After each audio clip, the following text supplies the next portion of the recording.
Hard to believe, but we're just weeks away from peak fall colors forming in Michigan. Look how beautiful that looks. So where are the best spots to check them out, and what are unique fall activities travelers should consider? Well, to answer all that, we're getting some tips from David Fishman from Cadillac Travel. Thanks for coming in, David. Thanks for having me. You know, we just saw that those pictures, beautiful fall colors, so incredible here in Michigan. If people want to start exploring those, where are the best places for them to go?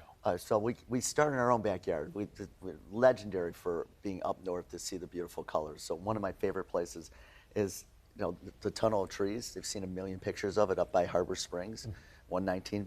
Beautiful, gorgeous area to be. Then, of course, everyone loves their wine. Oh, yeah. So we go on the Leelanau Peninsula, up in those little fingers up there, and those drives and the colors, and then stop at the wineries. Another fantastic one. Beautiful. Then let's go farther north, because when you go in the UP, there's some incredible, like Tequamanon Falls this time of year. Beautiful, great things. And one of the more beautiful drives, it's a haul.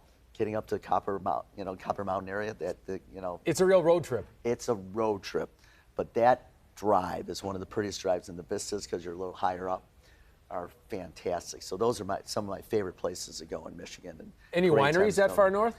And not in UP. Okay. You don't really run across it too much. Well, I don't know if I'll go that far north then, because I do like to stop by the winery. Just hit the Leelanau Peninsula area by Traverse City, and it's great. So that's great, not far away to see the beautiful colors this time. Yeah, you can't beat the beauty there. Yeah. Now, let's talk about some of the fall deals, because it really is a great time of year to get some deals. Oh, absolutely. Because your kids are going back to school, and people are going back, like the summer's over, sadly. But for travelers, it's a fantastic time, because it's a shoulder season in a lot of areas. So like Europe in the fall is my favorite time to go. You put on a sweater, you're not going to the beach. It's not as crowded. Prices are a lot less, and you get to really enjoy it. And there's some places to go in Europe and also around the world, like Kyoto in Japan. Japan is really hot right now. The colors in Kyoto, that's a beautiful place to be. I love going to the Mockingbird floors in this Shanghai Palace, because they act as the alarm system. Oh, let me mark that cool. down. That's a cool thing. The alarm system before it's time. But there's cool places. And then, if you want to see the Northern Lights, in Canada, up in Yellowknife, it's in the Northwest. 240 nights a year, you'll see the Northern Lights. So there's a really good odds. Yeah. So the odds are with you when you go up there. And it's a haul. It's a long flight, but when you get there, you're going to see some incredible sights, and it's amazing. Yeah, that sounds like a unique experience. What other unique experiences can you share for fall travel? Well, honestly, for families, let's just say Halloween's coming up. So you got Salem. That's really cool. Very spooky. They got all these different wild tours, haunted tours. Down in New Orleans has great haunted tours, so that's fun too.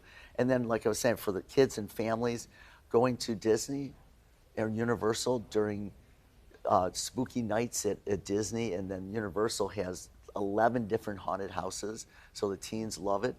That's a fantastic. I personally have done the spooky nights, and it's like the greatest trick-or-treating, because your kids are safe running around, and they run up all the different characters and things and get treats from them. So much fun. So much Sounds fun. like a good time. Now, I'm one of those guys who, always stays away from the cruises in September and fall, because I always hear it's hurricane season, but the prices are so low. What do you recommend about a cruise in the fall time? Well, that's the thing. Everyone goes, oh, it's hurricane season. I can't go to cruise. You can't go in the Caribbean, and so it's not true, because what happens is cruise ships will never be put in harm's way. So your itinerary may change, but your cruise is always going to go. I've been on a ship where I look 100 yards off the side of the ship, and it's pouring outside, but I'm laying in the sun. So if you go to a single destination, you can maybe have a problem with a hurricane, obviously, during hurricane season. But if you go on a cruise, never a problem. Great time to go, great deals in the fall. Fantastic time to cruise during hurricane season. Yeah, so the destinations might change, but your cruise is definitely going to leave port. Yeah. Any other tips for the traveler coming up? No, once again, always flexibility. If you do some midweek flights, like if you go on Tuesdays and Wednesdays and come back and not go on those busy days on the Fridays, Saturdays, and those dates of travel, you'll save money there, okay?